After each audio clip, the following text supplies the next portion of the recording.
Welcome back to Eric's Drink Whiskey.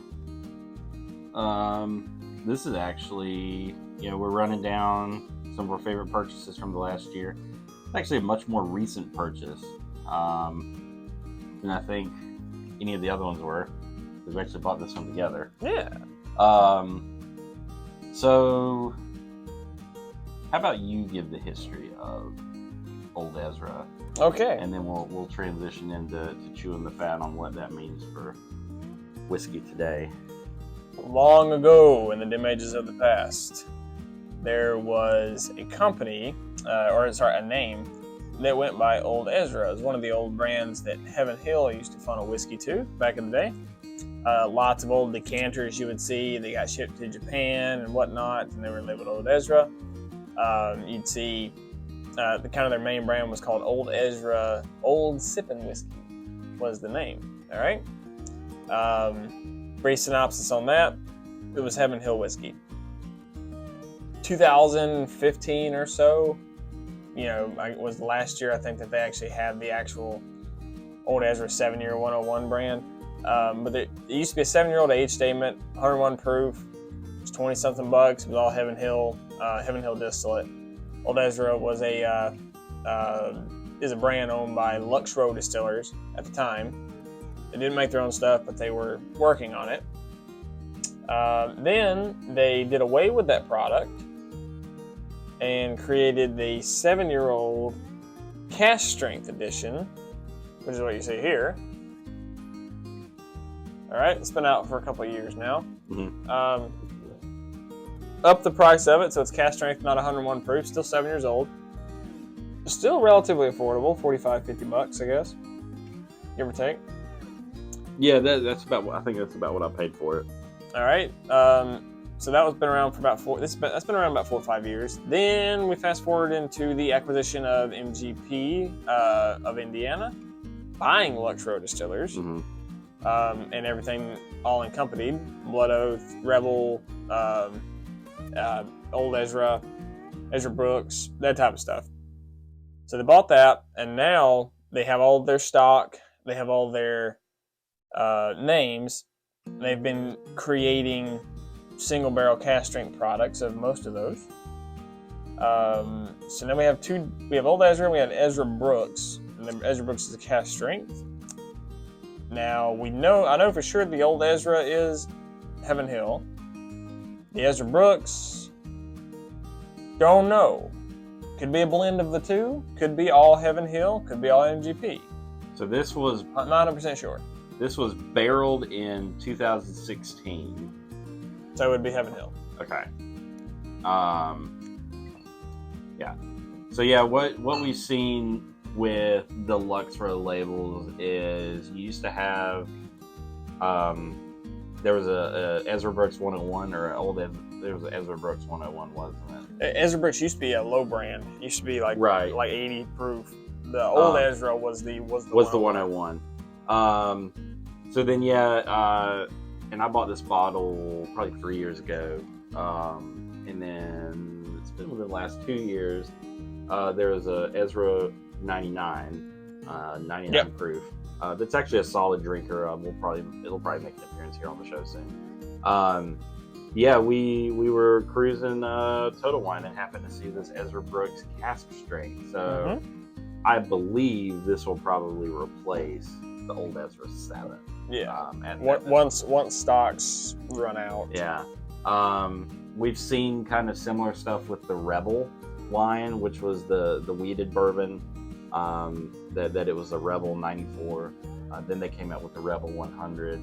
And then there's a Rebel Cask Strength that I have that actually the label looks extremely similar to this. So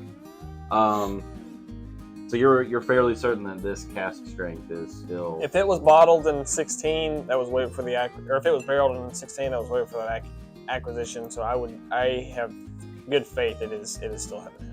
So not their own, not Lux Row distillate. Right. Okay. I'm gonna find us another set of Glencairns so we can do a proper side by side, and we'll get to it. All right. And we're back. We're gonna get us a little Pour. porridge action. Pour us up, brother man.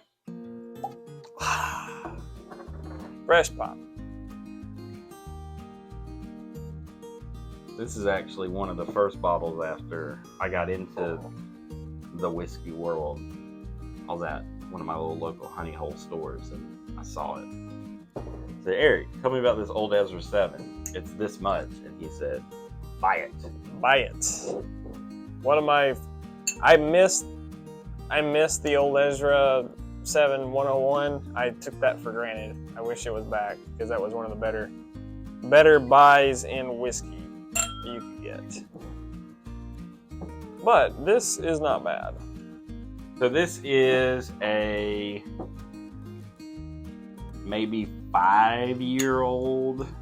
They do that bullshit age statement where they tell you when it was barreled, but they don't tell you when it was bottled. Right. I mean, knowing about when these things came out, though, I'd know it probably wasn't 2022, so I wouldn't call it a full 6-year-old. Right. So, but this one's probably 5. Oh, I forgot to mention this because I remember this being on the old bottles, but it's also on this one too. So this one says charcoal mellowed. So that was one of the things that Heaven Hill did with a lot of their more oakier whiskey, was they would charcoal filter it. Okay.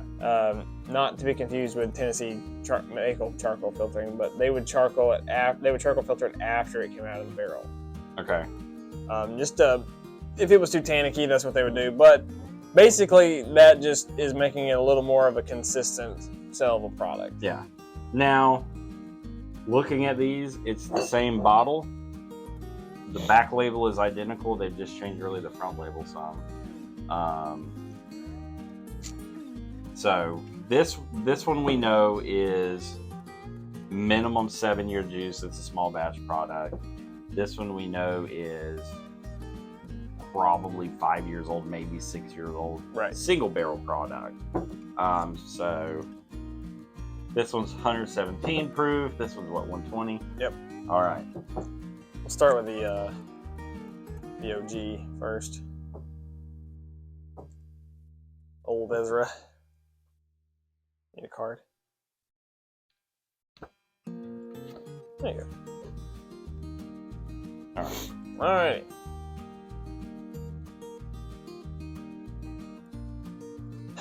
Mild oiliness there. That's Heaven Hill. Sure is. 100%. Sure is. Oh, I missed it.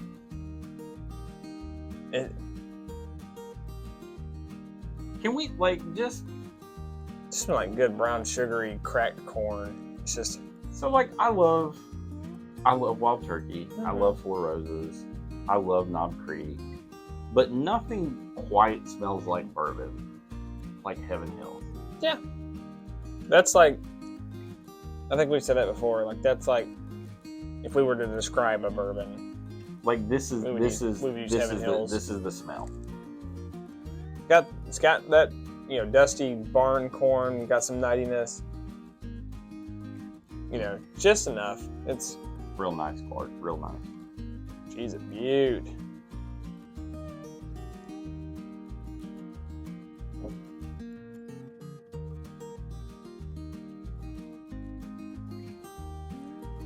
Yeah. No argument. No argument with that whatsoever. It's a little bit cornier than I thought it would be. It's young. It tastes younger than 7, but it doesn't taste over oaked. No, so I mean, it was probably mostly 7-year in this, I guess. Yeah. And that's kind of on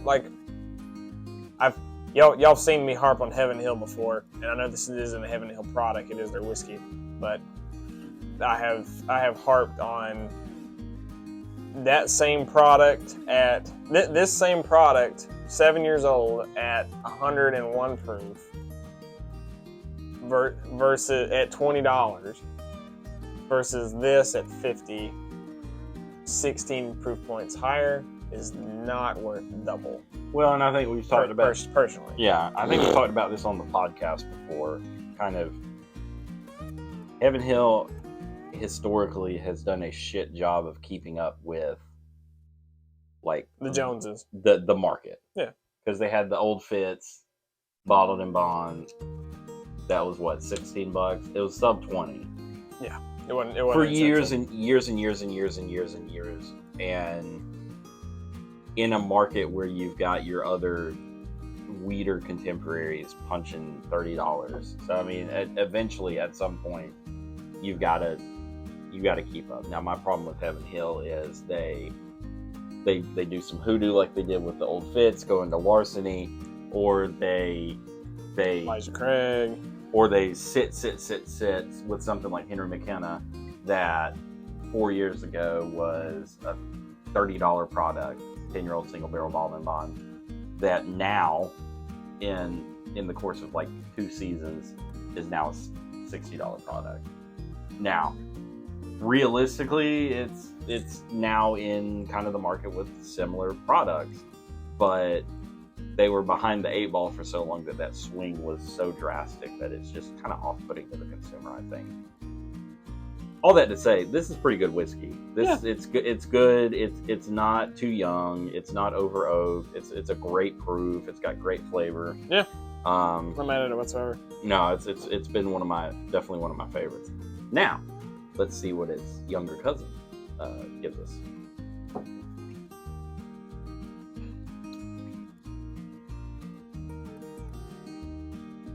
A little more cherry with that. Cherry molasses, kind of. A little syrupy. Less corn. Yeah. This intrigues me. It's definitely still Heaven Hill though. Or is it? It's not MGP. It's not MGP. It's different. It's definitely a different product. But remember, this is a single barrel. This is a single barrel. So take that with a grain of salt.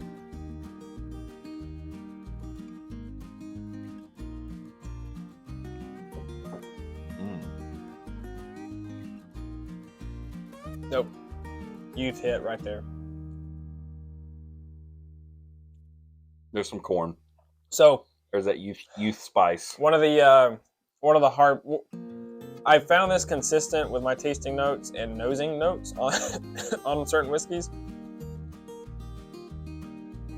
That nose smelled rich, but I have found with whiskeys of kind of the similar age that if the nose smells rich, that the actual taste is young.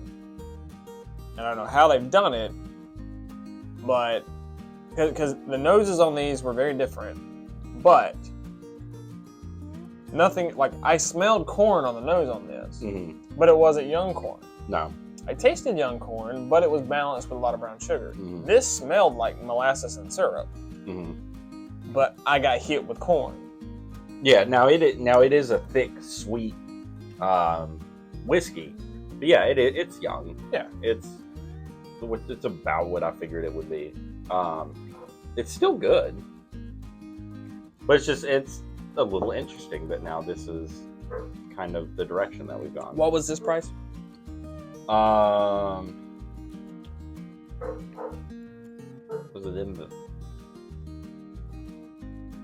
40, maybe 50? It was similar. It may be a little bit cheaper.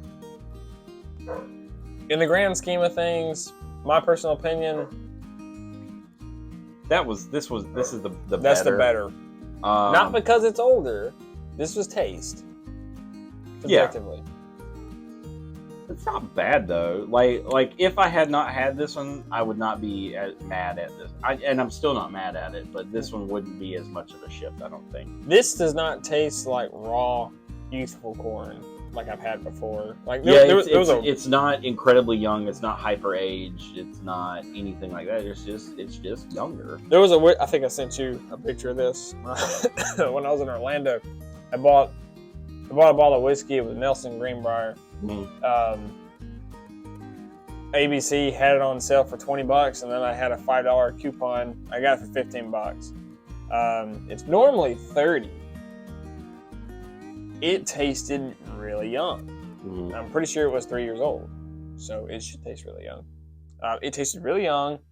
Tasted the oak on it was just a little too much oak, like it hadn't just transitioned straight into that sugar kind of melt, so it was just kind of like still fresh oak.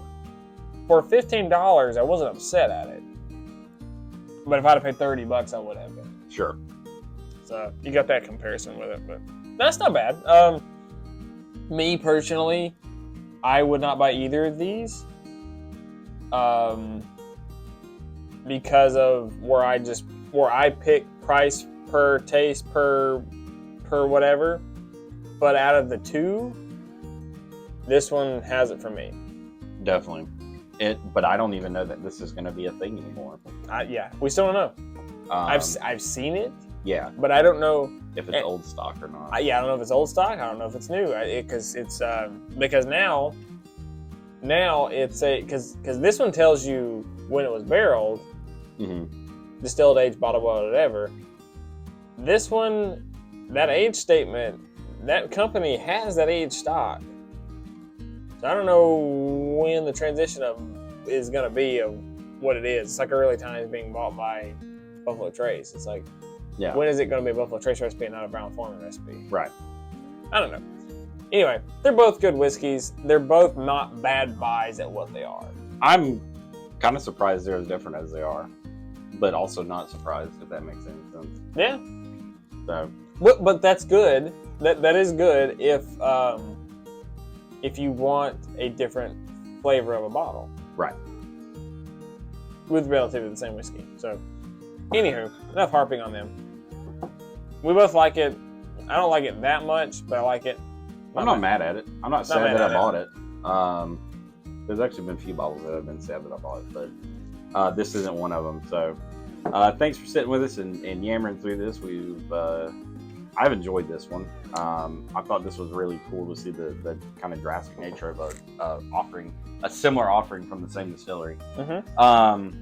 Check us out, link trees in kind of all the places that we are. We have Facebook, Instagram, YouTube, which you're watching us at now. We also have a podcast that we've not really, we haven't really posted on anything in the last 12 months, but we're getting there. We're getting there. We'll have some podcast activity coming back up for you guys soon. We'll also have the blog coming back up for your enjoyment. So be sure to like, share, subscribe, follow on all those platforms so you don't miss out when we have new content dropping, because we will post about it everywhere. And obviously YouTube is where you're going to get these high quality videos of an educational and entertaining variety. So thank you for sticking back with us and joining us again. And until next time, folks, cheers.